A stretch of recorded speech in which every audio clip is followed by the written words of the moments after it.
Welcome to the Bankers Masterclass series of interviews filmed here at Financial Times headquarters, London.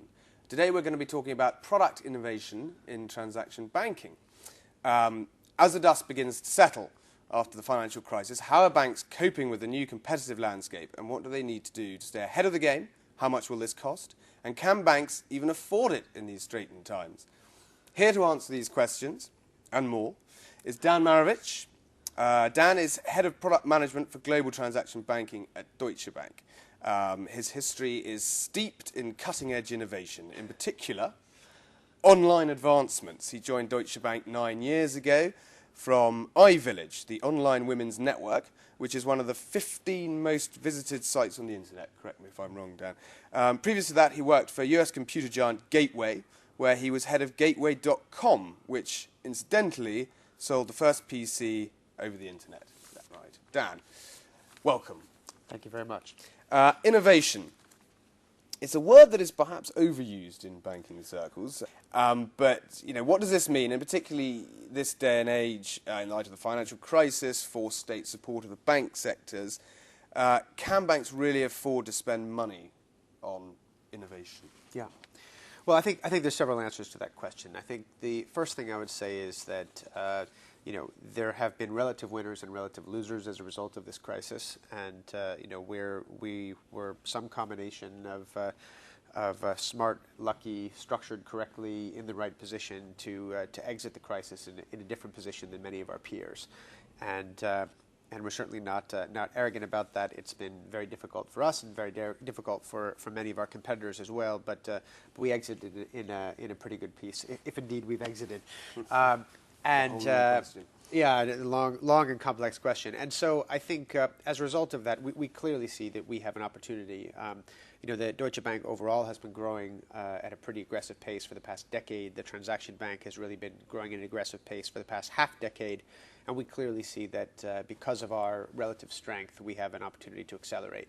And so I think our demand to innovate is probably stiffer than some of our competitors who are perhaps more in a mode of retrenchment and cost containment than they are in growth. So that'd be one point. I think the second point, though, which I think really applies to all firms, is innovation is a fundamental part of the transaction banking or commercial banking business.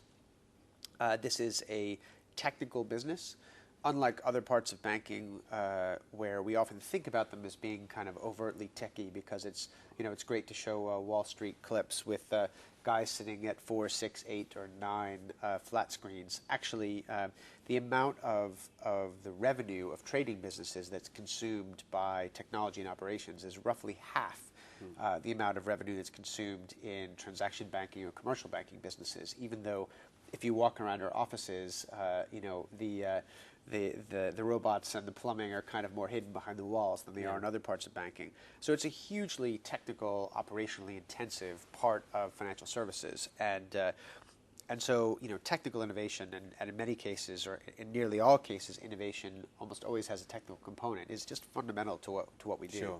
Sure. I guess the other way I would answer the question is that we believe very strongly, and it's something that we push hard in Deutsche Bank, that the big quest for the grand innovators, for these inventors, you actually don't need to look very hard in any organization of size. The people are there. The ideas are there. The question is, do the ideas that they have and the people that have these ideas, do they ever get a chance to do anything? And what I mean by that is large organizations are fantastically well structured at crushing innovation. And they do that by focusing huge amounts of intensity, budget review, budget challenge, Spanish Inquisition style oversight of anything that's new, whereas everything in the legacy kind of trundles along unchallenged. And so the way we look at that, we've started this about 7 years ago. We have a fairly simplistic, at least I think on the surface, simplistic way of looking at it, which actually leads to fairly complex effects. But we divide everything we do into run the bank and change the bank, RTB and CTB. Right. And RTB is what does it cost to keep the lights on? And change the bank is what does it cost to do one of two things, either to respond to mandatory changes, regulatory changes, or more importantly, what does it cost to actually move the needle forward, whether that's new markets, new products, or new client segments. And so we divide everything that we spend into those two buckets. And what you'll figure out is, and in many ways this isn't unique to transaction banking or indeed unique to banking. This is common across any large industry. The vast majority of spend, unsurprisingly, goes into run the bank budget, and the change the bank budget is the subject of scrutiny. So what you realize is that organizationally, people focus all the laser beams and they treat everybody as guilty until proven innocent when they bring forward a new business plan. But somebody comes forward and says, well, yeah, I spent 10 million euros last year on running your, name your area, and this year it's going to cost 10,200,000. People say, well, that seems kind of reasonable, and they just let it move on. Our experience is that that's precisely the structure that kills innovation. And what I mean by that is because the run the bank is so dominant and the change the bank is a relatively small percentage, and the change the bank is the subject of all review and scrutiny and skepticism and doubt, that two things happen. The first is that you'll find that innovative programs get shoved into the run the bank category because people know that if they do that, then they're not reviewed with the same level of intensity. And the second thing is that people kind of lose the will to live. They don't want to bring up innovative programs to be subject to giant steering committees that go through every last detail of what they've done.